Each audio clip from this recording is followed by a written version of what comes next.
আসসালামু আলাইকুম ওয়া রাহমাতুল্লাহি ওয়া বারাকাতুহু। এটা মানবিক করিডোর না, এটা ভারতের করিডোর। এই করিডোর নিয়ে সম্পূর্ণ একটি ভিডিও দিয়েছেন পিনাকি ভট্টাচার্য দাদা। সম্পূর্ণ ভিডিওটি দেখে আপনারা আপনাদের মতামত জানাবেন। ধন্যবাদ সবাইকে। বাংলাদেশে নতুন এক হাউকাউ শুরু হয়েছে মায়ানমারের রোহিঙ্গার করিডোর নিয়ে। বাংলাদেশে প্রত্যেক দিন ইস্যু পয়দা হয় নতুন নতুন, আমাকেও পিক করতে হয় ইস্যু, কারণ আমার একটা এপিসোড বানাতে তো টাইম লাগে, তাই না? বিষয়টা বুঝতে হয়, পড়াশোনা করতে হয়, এরই মধ্যে একটা নতুন ইস্যু আইসা পড়ে। তা আমি কি করি কন্ত? বাংলাদেশ নিয়ে যারা অ্যাক্টিভিজম করেন আমি তাদের একটু বিনীতভাবে অনুরোধ করি যে নিজের ক্রিটিক্যাল থিঙ্কিং অ্যাবিলিটিটা প্রয়োগ করেন। কোনো পূর্ব ধারণা বা প্রিজামশন থেকে কোনো উপসংহারে পৌঁছায় না। আপনার অ্যাক্টিভিজম আপনার ব্যাখ্যায় আখেরে কার লগে মিলে যাইতেছে সেটা খেয়াল করবেন। কারণটা হইতেছে আপনারা তো অনেকে দেখে প্রভাবিত হয়, তো এই প্রভাবিত যদি উল্টা দিকে হয়ে যায় তাহলে তো মুশকিল, তাই না? সমস্ত ভূ রাজনৈতিক সমস্যা, রাজনৈতিক সমস্যা, দেশীয় আন্তর্জাতিক সমস্যা, এটা খুব পরিষ্কারভাবে বোঝা না গেলে সব জায়গায় আপনার ব্যাখ্যা কিন্তু ভ্রান্ত হবে। আজকের এপিসোড আপনাদের রোহিঙ্গা সমস্যার এমন একটা পরিষ্কার ব্যাখ্যা দিবে যে আপনি তারপর থেকে এই অঞ্চলের সমস্ত সাম্প্রতিক সমস্যা খুব সহজে বুঝে যাবেন, একেবারে সেল সেলাইয়া বুঝে যাবেন। আমার পক্ষে সবসময় সবকিছুর ব্যাখ্যা টাইম মতো হাজির করা সম্ভব হয় না, বুঝতেই পারেন, নানা কাজ আছে। কিন্তু এখন আমার মনে হইতেছে যে এই ইস্যুটা নিয়ে আমার আরো আগে কথা বলা উচিত ছিল, তাইলে এই ইস্যুটা নিয়ে কনফিউশন দূর হইতো। যা কনফিউশন শুরু হয়েছে জনগণের মধ্যে, পাবলিকের মধ্যে, এমনকি রাজনৈতিক দলগুলোর মধ্যেও। আসেন আল্লাহর নামে শুরু করি। রোহিঙ্গাদের তাড়ানো হইল কেন এটা দিয়া। রোহিঙ্গা ইস্যুটা বুঝতে হইলে ইন্ডিয়া ছাড়া বোঝা যাইবে না। এখন অনেকে কইবেন দাদা আপনি কিছু হইলে ইন্ডিয়াকে ধরে টানেন কে? টানতে হয় রে ভাই, কারণ এই অঞ্চলে যা যা হয় তাতে ইন্ডিয়ার একটা কানেকশন আছে। ইন্ডিয়ার মন না বুঝলে, তার কূটনীতি না বুঝলে আপনি সমস্যাগুলোর মূলে যাইতে পারবেন না। ইন্ডিয়ার কি সমস্যা বাংলাদেশ নিয়া, এই অঞ্চল নিয়া, তা আমি এই ভিডিওটা ব্যাখ্যা করেছিলাম। যারা দেখেছেন তারা তো জানেনি, যারা দেখেন নাই তাদের জন্য সংক্ষেপে আবারও বলি আর কি। আবারও শুনলে অসুবিধা নাই, এমনকি যারা আগে শুনেছেন তারাও যদি আবার সংক্ষেপে শুনেন তাও অসুবিধা নাই, আবার মনে হবে একই কথা। ইন্ডিয়ার মূল সমস্যা মুসলমান। সে মুসলমান নাম দেখলে ডরে কাঁপে। তার ডর মুসলমানরা যদি আমাদের দেশে আসা যাওয়া করে তাহলে সে তো আমার দেশকে মুসলমান দেশ বানায় ফেলবে। এত নির্যাতন, এত নিপীড়নের পরেও ভারতে মুসলমান জনগোষ্ঠীর সংখ্যা উল্লেখযোগ্য হারে বাড়তেছে, মানে ভারত ভাগের পর থেকে বাড়তেছে। এর মধ্যে মুসলমান বাংলাদেশের লোকজন যদি আসা যাওয়া শুরু করে বর্ডার দিয়া নিরাপদে, তাহলে পশ্চিমবঙ্গ, আসাম, ত্রিপুরা কোনো কিছুই আর হাতে রাখতে পারবে না, সব ছুটে যাবে, সেগুলো মুসলমান প্রধান হয়ে যাবে। তাইলে কি করতে হবে ইন্ডিয়াকে? তাইলে বাংলাদেশকে কাঁটাতারের বেড়া দিয়া ঘিরে রাখতে হবে, যেন কেউ আর চলাচল করতে না পারে, কেউ আর ইন্ডিয়াতে ঢুকতে না পারে। আর বাংলাদেশিদেরকে মারতে হবে গুলি কইরা মাঝে মাঝে, তাহলে বাংলাদেশিরা ডরে আর বর্ডারের দিকে যাবে না, ক্রস করবে না, তাই না? বুঝাও তো, সমস্যা তো মিটে গেল, তাই না? হ্যাঁ, না মিটলো না, নতুন সমস্যা শুরু হইলো। বাংলাদেশের ওই পারে যে 7টা রাজ্য আছে না, যেগুলোকে 7 সিস্টার্স কওয়া হয়, সেগুলো অশান্ত। এগুলো ইন্ডিয়ার সাথে জুড়ে আছে চিকেন নেক নামের একটা ছোট্ট জায়গা দিয়ে, এটা দিয়া ওটা যদি চীন চেপে ধরে তাহলে শেষ। আর ওই চিকেন নেক দিয়ে কিছু পাঠাইতে হলে মেনা টাইম লাগে, তো সেইখানে খাদ্য সাপ্লাই, সামরিক সরঞ্জাম দ্রুত পাঠানোর সবচেয়ে ভালো রাস্তা হচ্ছে বাংলাদেশের মধ্যে দিয়া, হ্যাঁ, সরাসরি বরাবর। তো তুমি একজনকে ঘিরে রাখবা কাটাতার দিয়া, নদীর পানি কাইরে নিবা, মানুষ মারবা, কাটাতারে ঝুলাই রাখবা, আর ওই দেশের মধ্যে দিয়ে ট্রানজিট নিবা। এটা হইতে দেবে কোনো সরকার? দেবে না, যদি সেই সরকার জনগণের হাতে নির্বাচিত হয়। তাইলে এই কাজটা পাইতে হইলে বাংলাদেশে এমন সরকার চাই ইন্ডিয়া যারা গণধিকৃত, জনগণের সাথে সম্পর্ক নাই, জনগণের ভোটেরও দরকার নাই, তারা হয়ে উঠবে স্বৈরাচার। তারা যদি জনপ্রিয় দল হিসেবে ক্ষমতা আসেও তাও তারা একসময় স্বৈরাচার হয়ে উঠবে, কারণ তারা দেশের স্বার্থবিরোধী চুক্তি করে ভারতকে ট্রানজিট দিবে। বাংলাদেশের মানুষের স্বার্থবিরোধী, বাংলাদেশের মানুষ এটা বুঝতে পারবে, তখনই সে স্বৈরাচার হয়ে যাবে। মুজিব, এরশাদ আর হাসিনা, এই 3জনই তাহলে স্বৈরাচার হয়ে উঠছিল, তাই না? আর এই 3জনকে উৎখাতে অভ্যুত্থান আর বিপ্লব লাগিয়েছিল। ভারত জানে যে তার ট্রানজিট বাংলাদেশের মধ্যে দিয়ে এক সময় জয় বাংলা হয়ে যাবে। হয়েছেও তো, এখন তার ট্রানজিট নাই, তাই তার বিকল্প দরকার। কি সেই বিকল্প? আপনারা দেখেছেন নাই নিউজটা যে বাংলাদেশকে এড়ায় সেভেন সিস্টার্সকে যুক্ত করতে নতুন প্রকল্প ভারতের, দেখছেন না? এটা নতুন প্রকল্প না, এটা অনেক পুরানা প্রকল্প। আর এই প্রকল্পের সাথে যুক্ত আছে রোহিঙ্গা সমস্যার একটা গুরুত্বপূর্ণ সূত্র। আসেন সেই ষড়যন্ত্র, কূটচক্র আর ভারতের ইসলাম বিদ্বেষের রাজনীতির এক অন্ধকার অধ্যায় আপনাদেরকে পরিচয় করাই দিই। রোহিঙ্গা সমস্যা চালাইয়া বুঝে যাবেন, আর কোনোদিন সমস্যা হবে না। এই যে রোহিঙ্গা বিতরণ করলেন, এটা একটা উন্নয়ন প্রকল্পের আড়ালে একটা জাতিগত নিধন জায়েজ করে তোলার প্রকল্প, যার নাম Kaladan multi model transit transport project, সংক্ষেপে কালাদান প্রকল্প। কাগজে কলমে এটা একটা ট্রান্সপোর্ট করিডোর, কিন্তু বাস্তবে এটা একটা রক্তাক্ত করিডোর, যেখানে রাস্তাঘাট বানাইতে মানুষের বসতি ধ্বংস করা হয়েছে। শুধু যে মানুষ তা না, একটা জাতিকে ধ্বংস করা হয়েছে। কালাদান প্রকল্পটা কি? কালাদান প্রকল্প হলো ভারত আর মায়ানমারের মধ্যে যৌথভাবে বাস্তবায়িত একটা মাল্টি মডাল, মানে বন্দর, নদীপথ, সড়ক, এই তিনটা মিলা একটা যোগাযোগ ব্যবস্থা। এর মূল উদ্দেশ্য হলো ভারতের উত্তর পূর্বাঞ্চল মানে সেভেন সিস্টার, বিশেষ করে মিজোরামকে ভারতের মূল ভূখণ্ডের সাথে বিকল্প রুটে যুক্ত করা। মানে বাংলাদেশের ভিতর দিয়ে ট্রানজিট যদি বন্ধ হয়ে যায়, তাহলে সে যেন এই বিকল্প পথে পণ্য, সামরিক সরঞ্জাম পাঠাইতে পারে সেভেন সিস্টার্সে। এই দিক দিয়ে পাঠালেও শিলিগুড়ি করিডোর বা চিকেন নেক দিয়ে পাঠানোর সাথে কম টাইম লাগবে, কম খরচ লাগবে। তো কোথায় কোথায় দিয়ে যাবে, এডিটর সাহেব ম্যাপে না অ্যানিমেশন করে দেখান না? ওই যে কলকাতা থেকে সিটুয়ে সমুদ্র পথে যাবে, হ্যাঁ, মালটা। তারপরে সিটুয়েতে নামবে, এইটা নামার পরে সিটুয়া থেকে কালেতোয়া, কালাদান নদী পথে যাবে। কালেতোয়া থেকে জরিনপুই, মিজোরাম সীমান্ত, এখানে সড়ক পথে যাবে। এইখান থেকে সড়কে ভারতের অভ্যন্তরে প্রবেশ করা। তো ভারতে পুরা প্রকল্পের জন্য $500 মিলিয়ন ব্যয় করছে, যা পুরোপুরি ভারত সরকারের অর্থায়ন করছে, পুরা ইন্ডিয়ার এটা খরচ। এখন প্রশ্ন হইতেছে যে এই প্রকল্পের সাথে রোহিঙ্গা গণহত্যার কি সম্পর্ক? কালাদান প্রকল্পের যে মূল রুট রাখাইন রাজ্যের সিটুয়ে, ওই যে এখানে এসে নামবে আর কি, এই সিটুয়ে থেকে পালেতোয়া পর্যন্ত রোহিঙ্গা জনগোষ্ঠীর ঐতিহাসিক বসতি, এর উপর দিয়ে গেছে। সিটুয়ে শহরের আশেপাশের অঞ্চল ছিল রোহিঙ্গাদের ঘনবসতি যখন রোহিঙ্গা বিতরণ করা হয়েছে তার আগে। 2012 সাল থেকে শুরু করে 2017 সালের যে ভয়াবহ গণহত্যা, রোহিঙ্গাদের হত্যা, ধর্ষণ, গৃহপোড়াও, দেশ ছাড়া করার জন্য বাধ্য করা হয়েছে, এইটা এই অঞ্চলটা। কেন তাদের সরাই দেওয়া হয়েছিল? প্রশ্নটা এখানে। কেন এই জাতিগত নিধন ঠিক এই অঞ্চলে হইল? এর উত্তর মিলবে ভূ রাজনৈতিক মানচিত্রে। রাখাইন রাজ্যে হঠাৎ করে অর্থনৈতিক গুরুত্ব পেতে শুরু করলো এই প্রকল্পের জন্য, কালাদান প্রকল্পের কারণে। ভারতীয় অর্থায়নে বন্দর, রোড, নদীপথ তৈরি হবে, জমির দাম বেড়ে গেল। এমন অঞ্চলে মায়ানমার আর ভারত সরকার তার সম্ভাব্য হুমকি রোহিঙ্গা মুসলমানদের রাখতে চাইল না। ভারত চাইবে না যে যেইখানে সিটুয়েতে তার পণ্য নামবে সেটা মুসলমান এলাকা হোক, যেইখান থেকে তার পণ্যটা যাবে সেটা মুসলমান এলাকা হোক। তাদের সরাই দিলে ভূমি থাকবে খালি, বিরোধ থাকবে না, প্রজেক্ট চলবে নির্বিঘ্নে। এটাকেই বলে ডেভেলপমেন্ট ইনডিউস ডিসপ্লেসমেন্ট। পৃথিবীর নানা জায়গায় এটা হয়েছে, এইটা এইখানে হয়েছে। উন্নয়নের নামে জাতিগত উচ্ছেদ। অ্যামনেস্টি ইন্টারন্যাশনাল আর 45 রাইটস এর রিপোর্টে বলা হয়েছে যে সিটুয়ে বন্দরের আশেপাশ থেকে রোহিঙ্গা বসতিগুলোকে ধ্বংস কইরা সেইখানে বন্দরের অবকাঠামো তৈরি করা হয়েছে। এবার বুঝছেন তো কেন তাদেরকে তাড়ানো হয়েছে? কালাদানের জন্য রাস্তা বানাইতে যেখানে ভূমি দরকার ছিল সেখানে আগে রোহিঙ্গারা ছিল। এই গণহত্যা যে ভারতের সমর্থন ছিল, এটা প্রমাণ কি তাইলে? তো ভারত কি করলো? যখন গণহত্যা শুরু হলো, ভারত ইউএনএ রোহিঙ্গা নিধনের বিরুদ্ধে ইউএনের যে প্রস্তাবনা সেটাতে ভোটদানে বিরত থাকছে, যাতে কালাদান প্রকল্পে মায়ানমারের সঙ্গে সম্পর্ক ক্ষতিগ্রস্ত না হয়।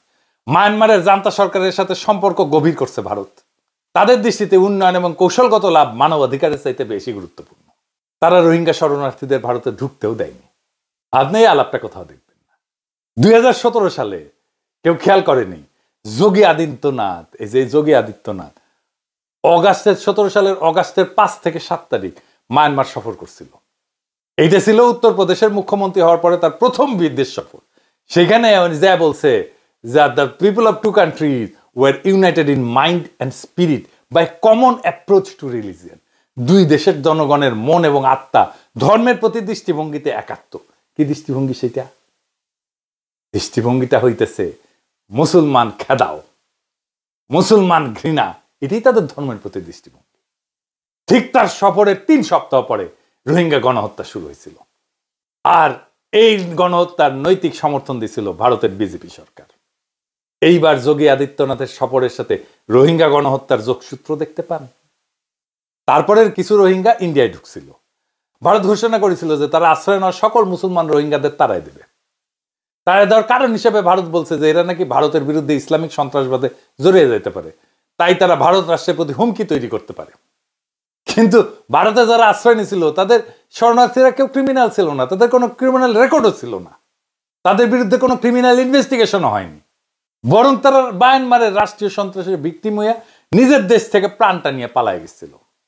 এই কালাদান প্রকল্প কোনো উন্নয়ন না, এটা ছিল একটা কাঠামো করার নাম কইরা জাতিগত নিধনের পরোক্ষ সহযোগিতা। রাস্তাটা পাকা হইল, বন্দরে গুদাম উঠলো, কিন্তু মানুষের অস্তিত্বকে মুছে দিয়া। এটা কোনো অবকাঠামো না, এটা একটা নিধন করিডোর। উন্নয়নের নামে যদি মানুষ উচ্ছেদ হয় তা উন্নয়ন না, তা দখল। এই দখলটাই হয়েছে ফিলিস্তিনে। যেই রাস্তা রক্ত মুছে তৈরি হয় তার গন্তব্য কখনোই মানবিকতা হইতে পারে না। ফিলিস্তিনে গাজাকে এইভাবে ফাঁকা করা হয়েছে, একই জিনিস করছে রোহিঙ্গা এলাকায়। এখন বলেন, ইন্ডিয়া কখনো চাইবে রোহিঙ্গারা ফিরে যাক ওই জায়গায়? না, তারা চাইবে না। হাসিনা কেন ফেরানোর চেষ্টা করেনি রোহিঙ্গাদেরকে? এই কারণে যে ভারত চায় না। প্রফেসর ইউনূসের সরকার একটা পরিকল্পনা হাতে নিয়েছে, আগামী ঈদের আগে রোহিঙ্গাদের ফেরাবে।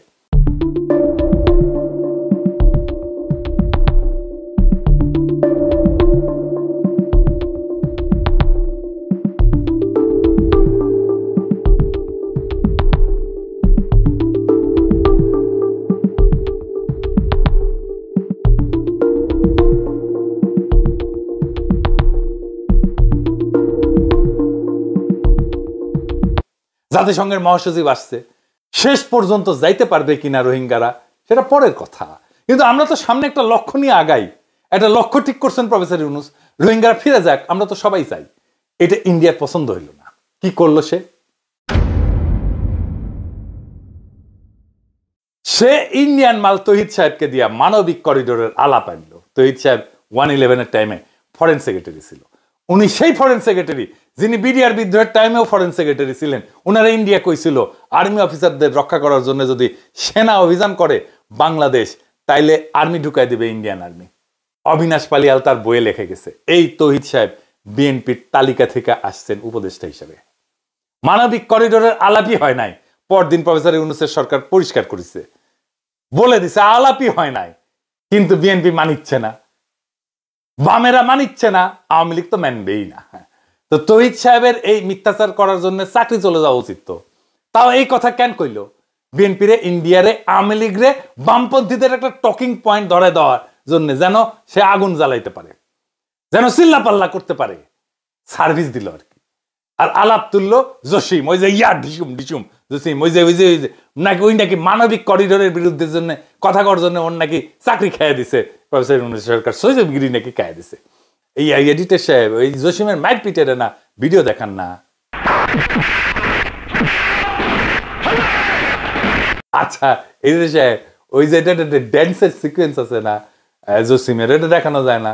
আমার একটা প্রিয় গান আছে, গেলে ড্যান্সিং আছে জসিমের নতুনের সাথে, ওটা দেখান। জসিম একটা প্র্যাকটিস দিবিনি ড্যান্স করিয়া, এটা মজা পাবিনি। হ্যাঁ, গানটার কথা কি জানেন?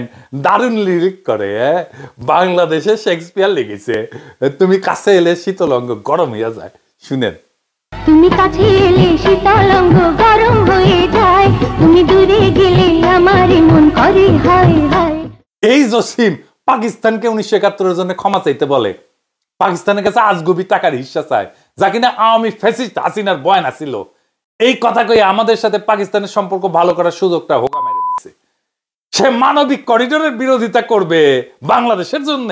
ওই তো ইন্ডিয়ার স্বার্থ দেখার জন্য বসে আছে, ওই আর তো হইছে দুটাই বসে আছে। এই কথাটা ছড়াইছে কে? চন্দন নন্দী। দেখেন, যে কিনা বিপ্লবের শুরু থেকে এটা আইএসআই এর প্রজেক্ট, এটা ছাত্ররা আইএসআই এর সাথে কথা কইছে, এই সমস্ত কইছে। মিথ্যা বয়স ছড়াই গেছে। কয়দিন আগেও কইছে আমেরিকান কার্গো নাকি আসছে রাখাইনে আর্মস টার্মস নিয়ে আর কি, অস্ত্র পাঠানোর জন্য। ওর বাবা ছিল, চন্দন নন্দীর বাপ ছিল রয় স্টেশন চিফ বাংলাদেশে, তার কথা নিয়ে লাভাইতেছে। আরে ভাই, হাসিনা কইতেছে করিডোর নিয়ে। এখন মানবিক করিডোরের নামে আমাদের দেশটা যেন লিজ দিয়ে দেওয়া হচ্ছে। নিজাম মজুমদার কয় আওয়ামী লীগ একের পর এক পেজ থেকে পোস্ট দিতেছে, এই পুরাটারে ইন্ডিয়ান সাজানো প্ল্যান। বুঝছেন তো? তারেক রহমানও বলে মানবিক করিডোরের কথা, সিপিবি বলে, বাম গণতান্ত্রিক জোট বলে, আবার মির্জা আব্বাস করছে যে মানবিক করিডোর নিয়ে জামাত, মানে ওই যে আমার শ্বশুরের দল আর কি, ও ইসলামী আন্দোলনের নিরাপত্তা বিস্ময়কর, ওরা বুঝেছে ঠিকই যে এটা ইন্ডিয়ান প্ল্যান, আপনারা বুঝেন নাই, অথবা বুঝেও এটা খাইছেন, ইন্ডিয়ান বটিকা খাইছেন। দেখেন হাসিনা কি কয়, ইলেকশন দিবে কয়, কিন্তু দেবে না। শুনেন, ওই নির্বাচন আওয়াজ দিচ্ছে, সে নির্বাচন করবে না কোনোদিন, এটা আমি বলে দিতে পারি। এ পর্যন্ত যে কথা তাকে নিয়ে বলছি সবই সত্য, কারণ আমি তো সবথেকে বেশি তাকে সুযোগ দিয়েছিলাম। কাজে এখনও নির্বাচনে এখন ওই যুদ্ধ খেলা দেখিয়ে বলবে যে হ্যাঁ এরকম অবস্থা, কি করে নির্বাচন করব, পরিবেশ নাই। এখন যখন বলছে না মানুষ তো আমাকে চায়, কোন মানুষ চায় তাকে? হাসিনাও ইলেকশন চায়। বিএনপি আপনারা কন, আপনারা আওয়ামী লীগ আর বামেরা কেন একই স্বাধীনতা বাজাইতেছে? বলেন, পাবলিককে বুঝা দেওয়া তো কঠিন না, এটা ইন্ডিয়ান জিনিস। আইজার বন্ধন নিয়ে আলাপ করলাম না, আরেকদিন আলাপ করবনি। রক্তের উপরে রাস্তা বানানো গেলে তার নাম উন্নয়ন না, তার নাম দখল। বাংলাদেশে আজকে যে রোহিঙ্গা ইস্যু নিয়ে নতুন হাউকাউ শুরু হয়েছে, সেটা আসলে নতুন কিছু না। এইটা একটা পুরানো কুৎসিত রাজনীতির মোড়ক। রোহিঙ্গাদের তাড়ানো হয়েছে শুধু তাদের ধর্মের কারণে না, তাদের জমির কারণে, তাদের অবস্থানের কারণে, তাদের জাতিগত পরিচয়কে মুছে দেয়া একখান ট্রানজিট করিডোর বানানোর জন্য। তার নাম কালাদান, ভারতীয় ভ্রাতৃত্বের কবরস্থান। আপনি যদি এখনো ভাবেন এটা শুধু একটা সীমান্ত সমস্যা, এটা শুধু একটা শরণার্থী সমস্যা, তাহলে আপনি ছবিটা পুরোটা দেখতেছেন না। আপনি যদি রোহিঙ্গাদের কান্না, রাখাইনের আগুন আর চট্টগ্রামের নিরাপত্তা এক লাইনে না টানেন, আপনি ভারতীয় পররাষ্ট্রনীতির অভিসন্ধি ধরতে পারবেন না। এইখানে রাস্তা বানাইতে হয়েছে, তাই মানুষ সরাইয়া দিতে হয়েছে। এখানে গুদাম উঠাইতে হয়েছে, তাই ঘর জ্বালাইয়া দিতে হয়েছে। এইখানে করিডোর বানাইতে হয়েছে, তাই একটা জাতিকে মুছে দিতে হয়েছে। আর যেইখানে এই গণহত্যার নেপথ্যে ভারতের কূটনৈতিক চুপচাপ সমর্থন ছিল, সেইখানেই আবার আপনি দেখবেন তাদের পেইড ন্যারেটিভ ছড়ায় মানবিক করিডোর, রোহিঙ্গা শিবিরে জঙ্গি আছে, বাংলাদেশে নিরাপদ আশ্রয়। এইটাই তো রাজনীতি। একদিকে ইসলাম বিদ্বেষ, আর একদিকে ভূকৌশল, মাঝখানে পড়ে একটা জাতি হয় বেওয়ারিশ। আর সেই নাটকের অডিয়েন্স হচ্ছেন আপনি।